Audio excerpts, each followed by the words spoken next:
Halo teman-teman, selamat datang kembali di channel Journey Wealth.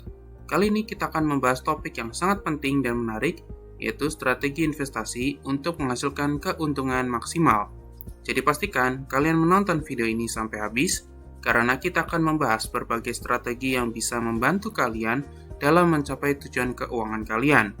Jangan lupa untuk like, subscribe, dan tekan tombol lonceng agar kalian tidak ketinggalan video-video terbaru dari kami. Pengantar tentang investasi. Sebelum kita masuk ke strategi investasi, mari kita bahas dulu apa itu investasi. Secara sederhana, investasi adalah tindakan mengalokasikan uang atau sumber daya lainnya dengan harapan mendapatkan keuntungan atau imbal hasil di masa depan. Investasi bisa berbentuk saham, obligasi, properti, emas, atau bahkan bisnis. Tujuan utama dari investasi adalah untuk meningkatkan kekayaan kita dari waktu ke waktu. Namun penting untuk diingat bahwa setiap jenis investasi memiliki risiko dan potensi imbal hasil yang berbeda-beda. Oleh karena itu penting untuk memahami karakteristik masing-masing jenis investasi sebelum membuat keputusan. Menentukan tujuan investasi. Sebelum memulai investasi, hal pertama yang harus kita lakukan adalah menentukan tujuan investasi kita. Tujuan investasi bisa berbeda-beda untuk setiap orang. Beberapa mungkin berinvestasi untuk membeli rumah, mempersiapkan dana pendidikan anak, atau menyiapkan dana pensiun. Menentukan tujuan investasi akan membantu kita memilih jenis investasi yang sesuai dan merencanakan strategi yang tepat. Misalnya, jika tujuan investasi kita adalah untuk dana pensiun yang masih 20 tahun lagi, kita bisa mempertimbangkan investasi yang lebih agresif seperti saham. Namun jika kita berinvestasi untuk tujuan jangka pendek seperti membeli mobil dalam 3-5 tahun, kita mungkin perlu memilih investasi yang lebih konservatif dan aman. Diversifikasi portofolio. Salah satu strategi paling penting dalam investasi adalah diversifikasi portofolio. Diversifikasi adalah strategi di mana kita menyebar investasi kita ke berbagai jenis aset untuk mengurangi risiko. Dengan memiliki portofolio yang terdiversifikasi, kita bisa mengurangi risiko kerugian yang besar jika salah satu investasi tidak berjalan sesuai harapan.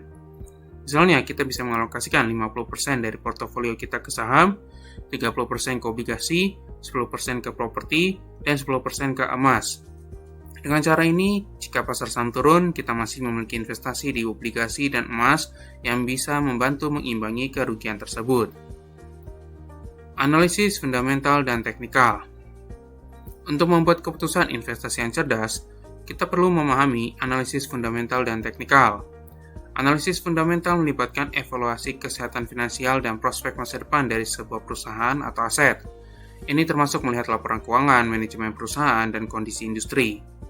Di sisi lain, analisis teknikal adalah teknik analisis yang melihat pola pergerakan harga dan volume perdagangan untuk memprediksi arah harga di masa depan. Ini melibatkan penggunaan berbagai indikator teknikal seperti moving average, RSI, dan MACD. Dengan menggabungkan kedua metode ini, kita bisa mendapatkan gambaran yang lebih lengkap dan membuat keputusan investasi yang lebih baik. Menilai risiko dan imbal hasil. Sebelum berinvestasi, penting untuk menilai risiko dan imbal hasil dari setiap investasi. Setiap investasi memiliki profil risiko yang berbeda, dan kita harus siap menerima risiko tersebut. Misalnya, saham memiliki potensi imbal hasil yang tinggi, tetapi juga risiko yang tinggi. Sebaliknya, obligasi pemerintah biasanya lebih aman, tetapi imbal hasilnya lebih rendah. Penting untuk menyeimbangkan portofolio kita sesuai dengan toleransi risiko kita. Jangan pernah menginvestasikan uang yang kita tidak siap untuk kehilangan, dan selalu pastikan untuk memiliki dana darurat sebelum mulai berinvestasi. Investasi berbasis nilai atau value investing.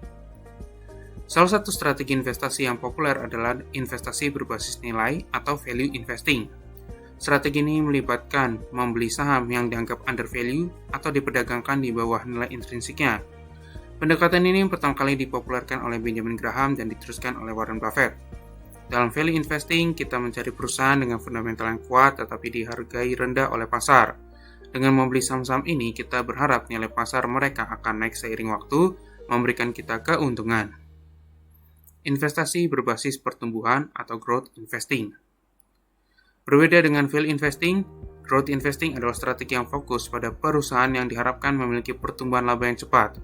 Investor growth mencari perusahaan dengan potensi pertumbuhan yang tinggi, bahkan jika sahamnya saat ini mahal. Perusahaan teknologi sering menjadi target investor growth karena potensi pertumbuhan yang besar. Namun strategi ini juga memiliki risiko yang lebih tinggi karena perusahaan-perusahaan ini mungkin belum memiliki keuntungan yang stabil. Investasi pasif versus investasi aktif. Kita perlu memutuskan apakah ingin melakukan investasi pasif atau aktif.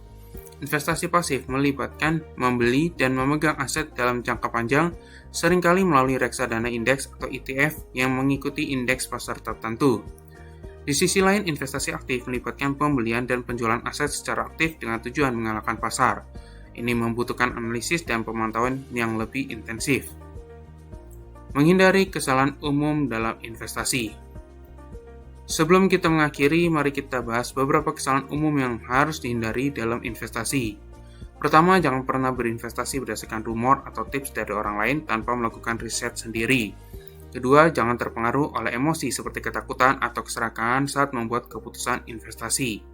Ketiga, pastikan untuk tidak mengabaikan biaya dan pajak yang terkait dengan investasi. Biaya yang tinggi bisa menggerogoti imbal hasil kita. Jadi selalu pertimbangkan faktor ini saat memilih produk investasi. Demikianlah pembahasan kita tentang strategi investasi untuk menghasilkan keuntungan maksimal. Semoga informasi yang kami sampaikan bermanfaat dan bisa membantu kalian dalam membuat keputusan investasi yang lebih baik. Jika kalian punya pertanyaan atau ingin berbagi pengalaman, silakan tulis di kolom komentar di bawah. Terima kasih sudah menonton dan sampai jumpa di video berikutnya.